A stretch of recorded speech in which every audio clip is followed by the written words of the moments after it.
I've been quite hesitant about whether or not to make this video. It just feels a little bit egotistical. It feels, I'm not sure, like I'm still not sure on whether or not making this video is not the right thing to do, because it's like not the wrong thing to do, but whether this video is going to be of actual like importance or resonance with anyone or provide value to anyone, or if it's just me sat here trying to kind of justify my actions. I don't know if it is coming from a little bit of place of ego for me to like try and justify why I'm doing this, explain why I'm making YouTube videos, explain, like me trying to explain myself from a place of fear. And there's a really fine line between, am I making this for a reason, or am I making this to try and justify what I'm choosing to do? The reason I want to film this and put it out there is just to create like more depth and connection between the videos and whoever's watching them. And I think that's why I want to make this video, is because I want people to understand the depth behind it and understand that I want these to be providing you guys with value and not just like posting videos for the sake of wanting to seek external validation. And I think that's probably the core root of me like tiptoeing along posting this video, is because the old me, you know, did do this whole YouTube, Instagram thing because she needed external validation from others. So this video is just kind of to go deeper and to help build a sense of connection between the videos and my audience, like the small little audience I have at the moment. This video is just to like help build deeper connection between me and those of you that are watching and supporting my channel. I just want you to know that this isn't a surface level thing. Like nothing I do is really surface level. If you know me, you know I'm a very deep person, and everything always tends to have a reason behind it. Basically, we're starting from scratch, especially on here. I've really learned that becoming a better version of you isn't about becoming, it's about unbecoming. And it sounds so cliche until it like clicks in your head, but it truly is about like stripping all the layers back and coming home to yourself and coming home to your like inner child and what they desired and what they wanted, and like remembering that. So I'm gonna start from the beginning. Back in 2019, I started up this YouTube channel, and my first ever video was me opening up about having an eating disorder. I'd never ever opened up about this on social media before.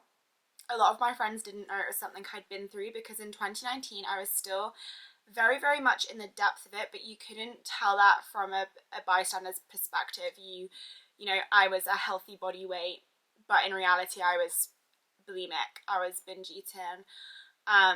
It wasn't great. So the first ever video I posted was me opening up about struggling with different eating disorders, and I think for me that was because I felt so lost.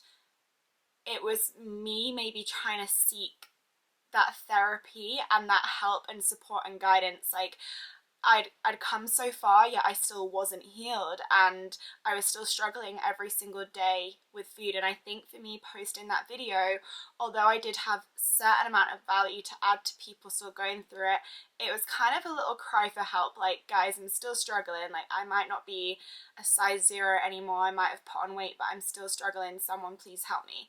I think that's what the video was in hindsight, and it is really tough. This isn't an eating disorder video, so I'm not going to go into it. Please, if you are still struggling, you deserve to get help no matter what you look like. Like, I just want to bring it home so badly that eating disorders do not look any sort of way. We have this stereotype in our head that someone with an eating disorder has to be stick thin. No, like, they can be a healthy weight, they can be super muscly, they can be overweight, they can be underweight. It literally does not matter. Like, eating disorders are not defined by a body weight, shape or size. So please, like, if you notice any behavior patterns or struggles with your friends or family, just because they are eating, it doesn't mean that they're not struggling. So help.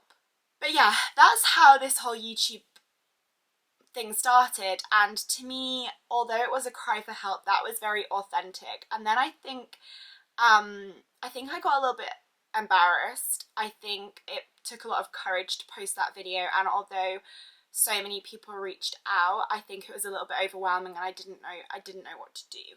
And at this point in my life, I was still very lost. I'd just completely lost my whole pathway, my whole purpose, my whole future, everything I'd worked towards since the age of like 4, 3 even. I'd completely lost it all, and I was never a person to just sit on my bum and do nothing and, you know, mundanely go through life not living how I wanted to. So I was in this place of like struggling with an eating disorder, having no direction or pathway anymore, being frustrated because I was back in my childhood home. I was just like so lost, so frustrated, so down. And I was just searching and searching and searching, and I think again that was like another YouTube thing. I knew influencing was really big. I was like, maybe this is how I'll make it. So for me, after I posted that eating disorder video and it got an overwhelming response, I was then like, I need to make this work, I need to make something of myself. And it was that thought pattern of like, I'm doing this because I need to prove myself. Like, it was still that trauma response is this a bit much of a big word to explain it, but kind of like that trauma response kicking in of, I need to prove myself that I'm worthy, I need to prove to others I'm worthy of love, I need to prove to others I'm good enough, I need to like just constantly be proving myself to the world. And that's when I lost my authenticity, because I started posting videos that were just not me. To be honest, I didn't know who I was, because all my life my identity had been glued to the fact that I was a dancer, and then I was in this place of like, sorry, I'm feeling like hairs all over my face. All my life my identity had been glued to the fact that I was a dancer, and then I was suddenly in this place of like like, I don't know who Charlotte is. I don't know. Like, I would hate it. I would go to dinner parties and these like balls and stuff, and I used to kind of, I guess my whole life, this is something I've never actually accepted, but I guess my entire life my worth was fueled by external validation. And when I told people I was a dancer, like when I went to these dinner parties and things, you get a good reaction. It's like, oh wow, like that's so cool, like oh my goodness. And people do kind of put you on a little bit of a pedestal because you're doing something different. You know, I was in London by myself at 16. I had everything together. I had an agent. And like, although these things don't actually mean that much when you are a dancer, like it's not as impressive as it sounds to the person who doesn't know the dance industry. They do kind of put you on a pedestal, and I loved it. Like, it fueled my ego. I loved it. I loved being fueled by that constant validation and others thinking that I was doing something really cool. I then started posting trending videos on YouTube that just weren't me. And it's because I was kind of like, okay, well, she's successful and she's successful, so I'm just going to do what they're doing. But you guys will know this, like, if you try and do something that isn't authentic to you, even if you make it, it's never gonna have longevity, ever. Like, even if you become a millionaire doing something that isn't authentic to you, yeah, you might make that £1,000,000, you might make 2 million, 3 million, 10 million, but at some point it's all gonna come crashing down, because if it's not authentic to you, it's got no longevity behind it. At some point you're gonna crash and burn, and if it's not aligned, it just won't last. So my following was building up on Instagram. I think at one point I gained like 1,000 followers in like 5 days, and I was just posting like fashion content and beauty content and these trending videos and pretty little thing hauls and say it or show it videos, all of this stuff that just was not me, but it was trending. So it's, you know, if you're gonna build a following, it's the quickest way to build one. I remember getting this brand deal that was gonna pay like quite a lot of money. I think it was like $1,000 for one photo. And I was like, oh my god, like I'm starting to get there, like this could be a real job. And I remember telling my mum, and she was like, like her response just was, it wasn't matched. The energy and the excitement was not matched. I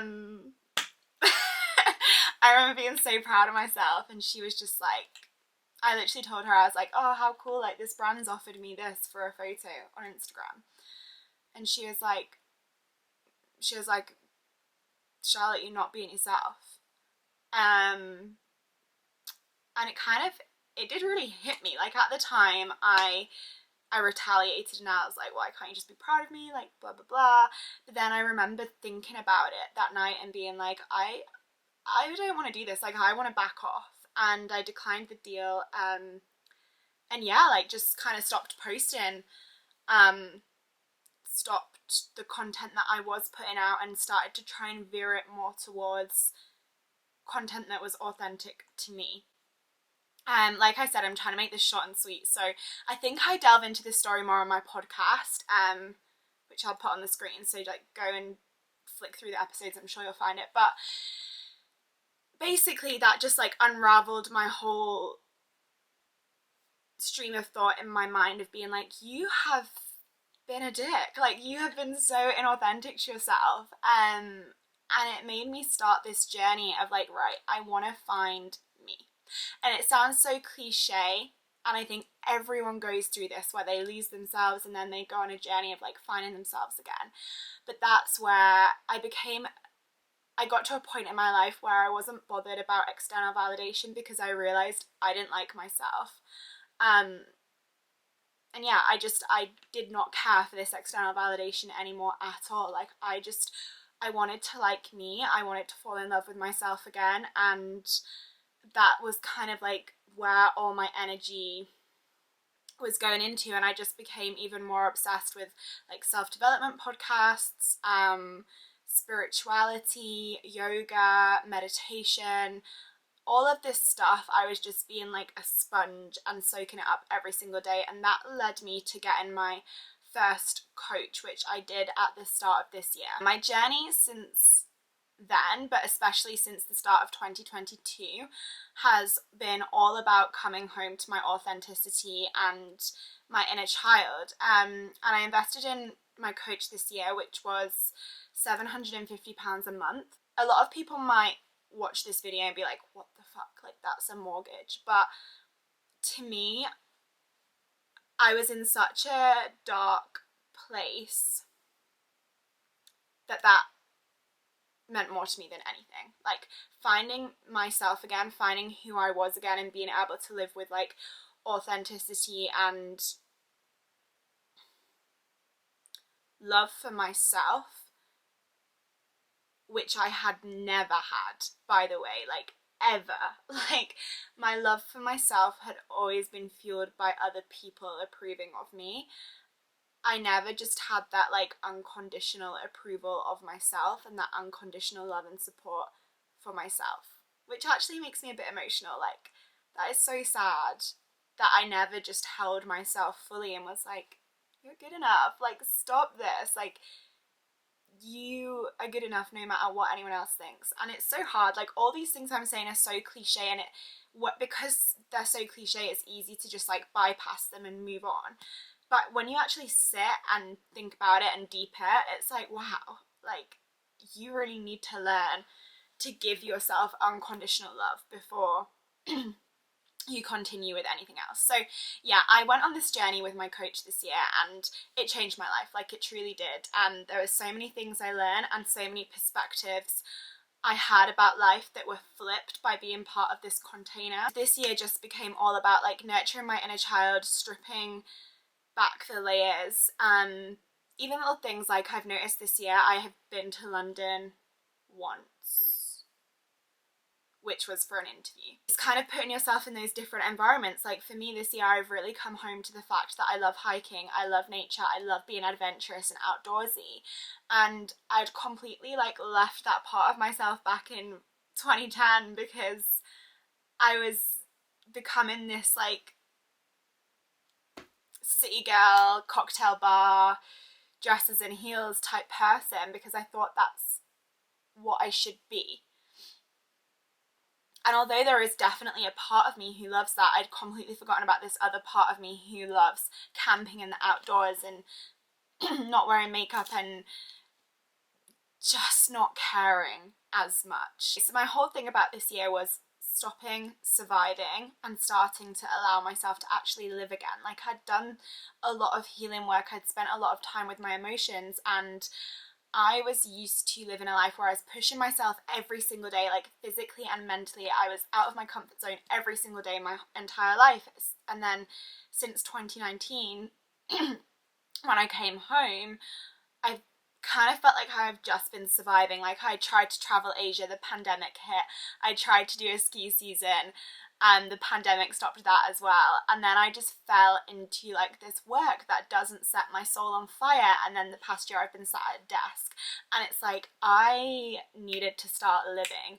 So that's when I brought in like all of these challenges that would just, I started to question my capabilities constantly, like bouldering. If you follow me on Instagram, you'll know I absolutely love it. The first time someone took me bouldering, I cried and I was like, no way, I'm terrified of heights. So I was like, no way am I doing that. If you don't know what it is, it's basically rock climbing, but like not as high, but you're not strapped in at all. So if you fall, you just fall and land on the mats. But the first time someone took me, I was like, no way in hell am I doing that. And now I love it, and I push myself with it. And whilst I'm not doing like the hardest routes in the world, what I'm doing is challenging my limiting beliefs and challenging my capabilities. And I just started bringing in stuff that challenged and questioned my capabilities every single day, because I'd learnt to put myself in this box. And this is what I want to help you guys break out of as well, is like we all put ourselves in this box of I'm this, I'm that, I'm a teacher, I'm scared of heights, I'm not good at this, I can't do that. And it's like, if you start to question it, you start to laugh at yourself and you're like, what? You're like, why can't I do that? Like, why can't I?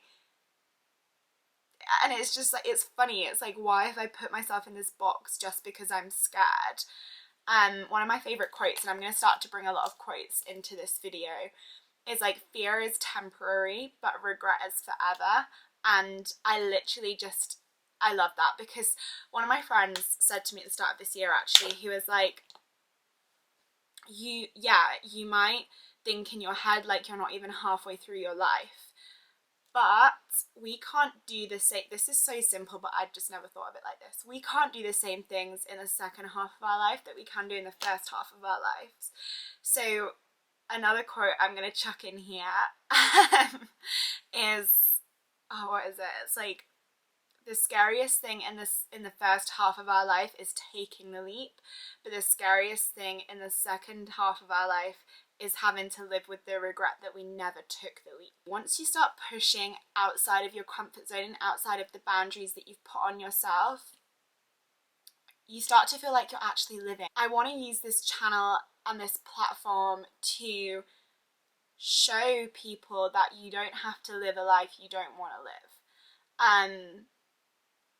I have worked an office job now for the past year, and well, on office job, I work from home, but I've worked a desk job for the past year, and whilst it's an amazing company and it's going to look great on my CV, I've realised that sitting at a desk every day does not allow me to feel like I'm living.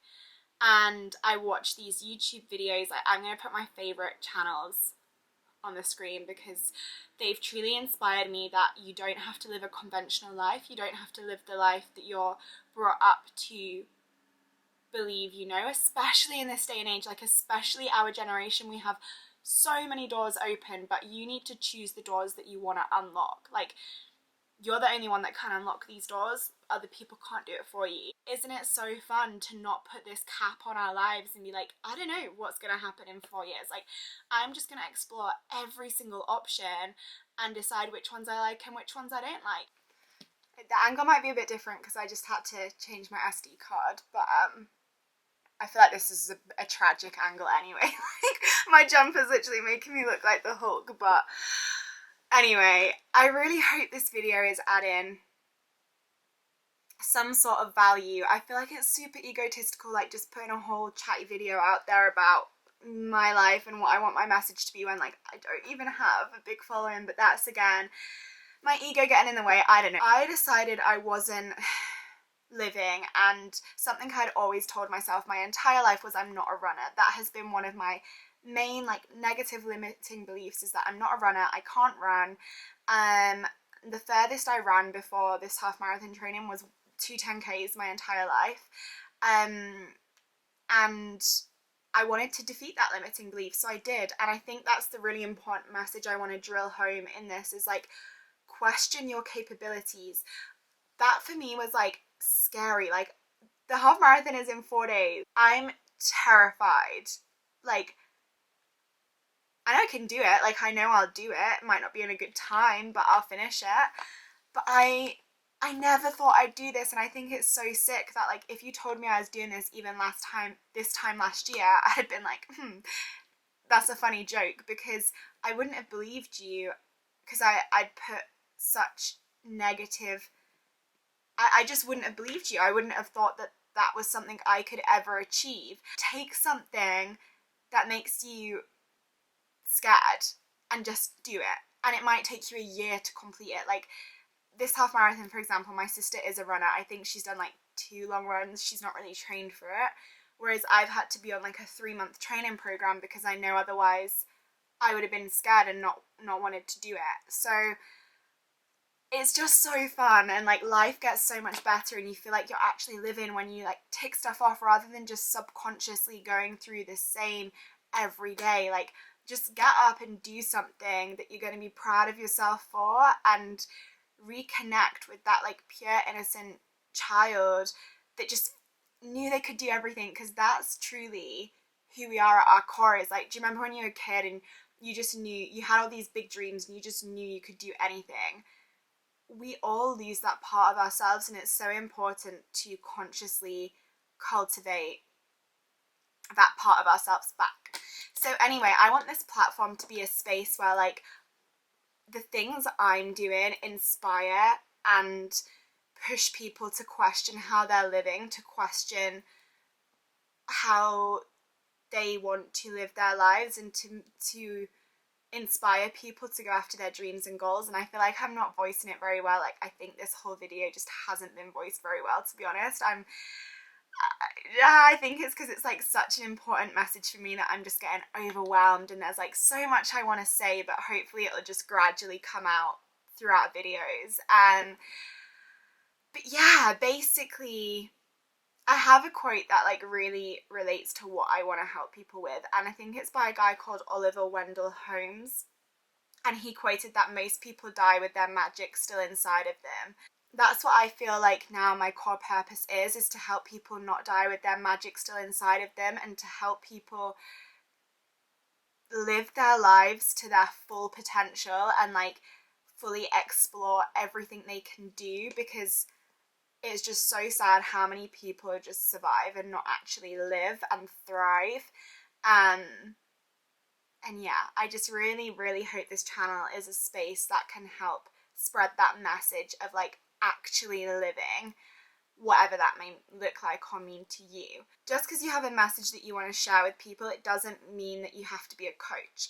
And I think coaching is definitely it's definitely a part of my pathway, but right now I have learned that my core message is kind of like helping people achieve full freedom, and I can do that through YouTube, which is kind of why I've restarted this platform. So I hope that helps you guys to understand a little bit more why I've like suddenly started YouTube again. But you know, when I'm out in the Alps or like doing the big plans I have for next year, I want to help just spread the message of like, you can do anything you put your mind to. You can fight all your limiting beliefs and like demons inside of your head. You can give yourself full freedom again. I just hope that this channel and these I'm like getting my words all mixed up because I'm just so like, I just want to get my message across, and I feel like I can't do that right now because there's just so much I want to say about it. But yeah, I just hope this channel can help you guys fight your own limiting beliefs and inspire you to go and live a life of like freedom with choices and feel like you're fully living and not just like subconsciously surviving. I feel like this video makes no sense, and you guys are probably gonna watch the title and be like, that is so not related to anything she just said. But if you have watched this whole thing, and if something's resonated with you, please say it in the comments, or like message me or something, because I feel like I'm gonna edit this and be like, oh, that is so rubbish, and then we're not posting that. But I actually have no time to re-record this, so this is going up how it is. I'm actually just gonna say a few quotes to like finish up. So, it is impossible to live without failing at something unless you live so cautiously that you might as well have not lived at all, in which case you would be failing by default.